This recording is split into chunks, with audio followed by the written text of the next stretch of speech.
of this gambling law, when it was at the Senate, I raised the issue of physical presence. Mr. Speaker, you will find that foreigners are truly exploiting Kenyans, and they are doing it online, Mr. Speaker. Foreigners who are involved in gambling, they actually do something called grooming of potential customers who are Kenyans. They will put very nice, well-spoken ladies to talk to people. They will make sure that you have a few winnings at the beginning.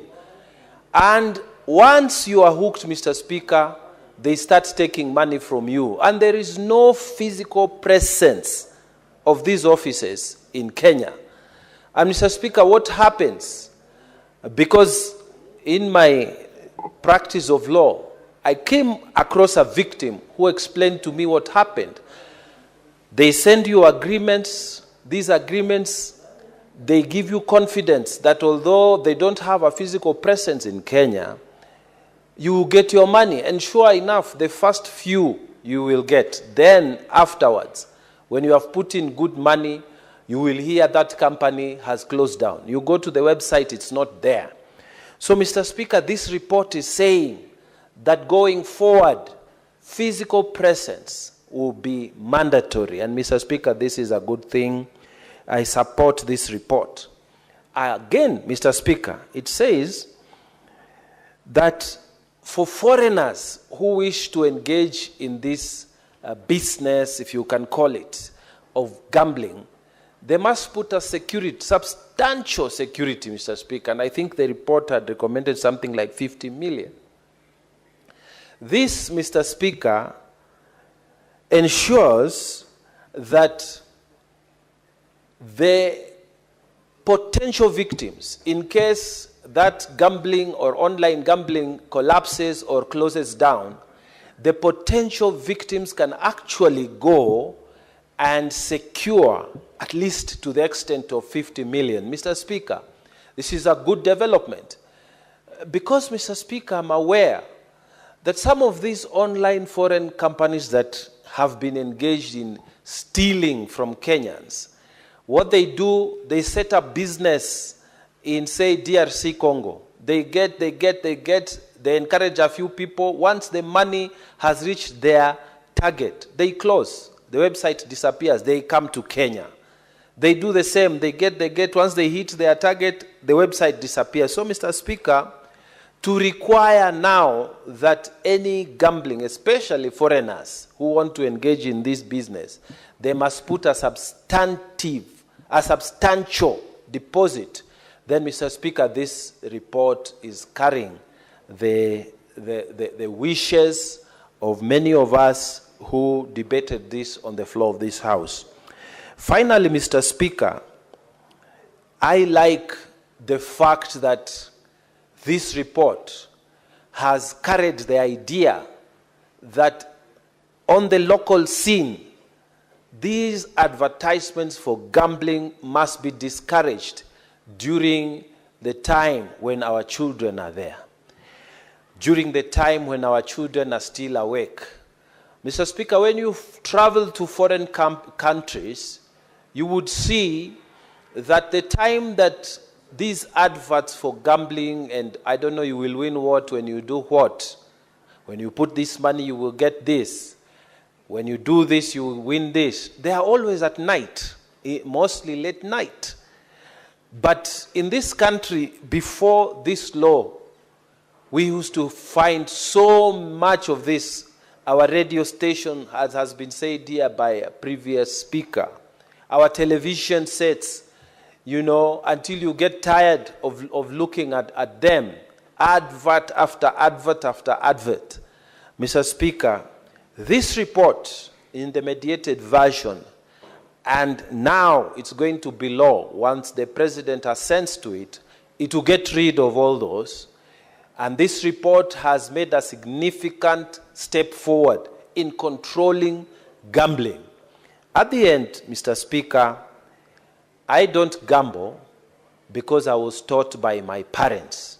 At the end, we have the responsibility as parents to teach our children that this question of pata potea, it must not be part of your culture.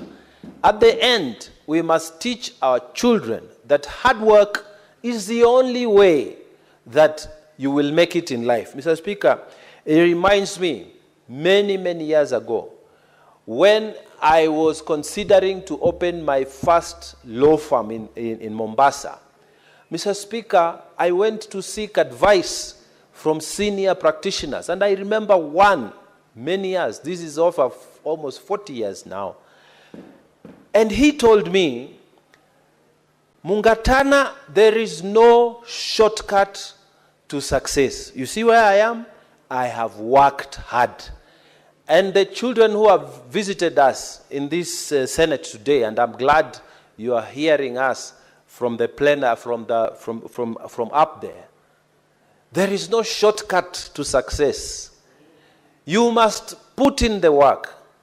You see all these senators who are seated here, none of them will tell you, you will see their suits and their nice looks and what, but they will not tell you the story of sleeping late at night, moving with broken vehicles, spending nights in most uncomfortable situations, looking for votes, convincing people to sell their vision.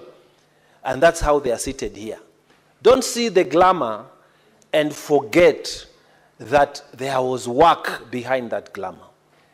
The gambling culture is being spread on the belief that you will make it immediately. Anybody who tells you immediately, it's a red flag. Any person who tells you, put this money, you make money immediately, run away like you are running away from the devil himself. Anything, even your hard work, by the time you are getting your KCSE certificate, it has been many years of hard work. It has been 8 years of primary. It has been 4 years of secondary school. Nobody told you that you put in a card or you put in a coin and you become a graduate of KCSE and now you're ready for university. There is no shortcut. At the end, we will make this law. I support this report, but at the end, the story is yours. The story is with your family. The story is your mother and father or your guardian. You must not gamble. Go and work. Go and work hard, and you will be successful to the extent that you imagine you will be in life.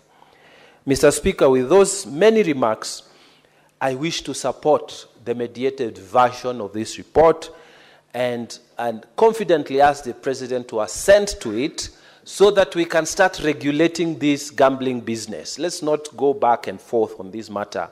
Let us have a law, and if this law is not good enough, the Senate does not stop operating. It will amend any section that is not good for the sake of good order in this country.